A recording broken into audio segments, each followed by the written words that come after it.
Alam mo ba, te? May nagchat-chat sa akin. Ang pogi, 6'2", si bakla. Tapos, alam mo ba, niyayaya niya ako. Din ngayon sa may Kanto Coffee, meet up daw kami. Tapos naka-Honda Civic daw siya, susunduin niya ako. Jowa niya, bebe. Yes Pag naman. ano, pag tulak ng pera. Bigyan mo.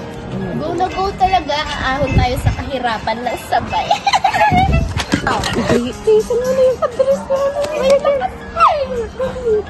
Tagal na. Ang tagal. Ako yung tisan ko. Perfect kayo!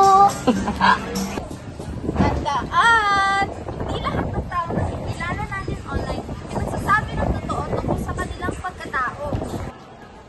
Kahit mukhang mabait sila, hindi natin alam ang kanilang tunay na intensyon sa atin. Kaya huwag na huwag magbabahagi ng anumang information tungkol sa'yo, tulad ng buong pangalan, phone number, password, schools, or anumang details na pwedeng gamitin laban sa'yo.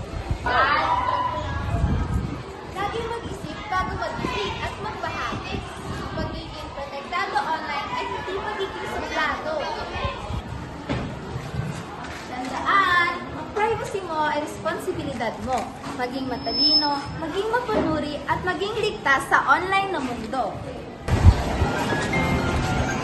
Hey boy! Boy! Balitaan mo na yung nangyari kay Dana Evaristo yung kaklase natin.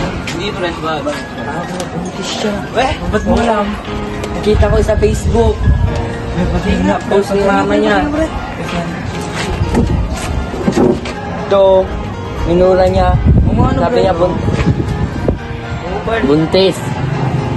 Buntis siya, pre. Oo nga. Aldo.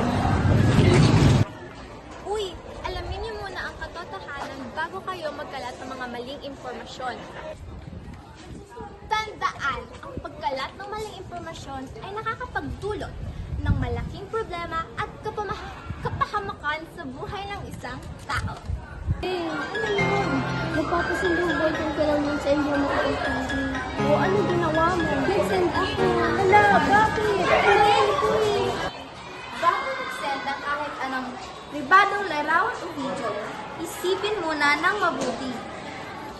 Kapag naipadala na ito online, wala nang kasigurudan kung saan ito mapupunta at kung sino ang makakakita. Hindi sukatan ng pagmamahal ang pagpapadala ng nudes.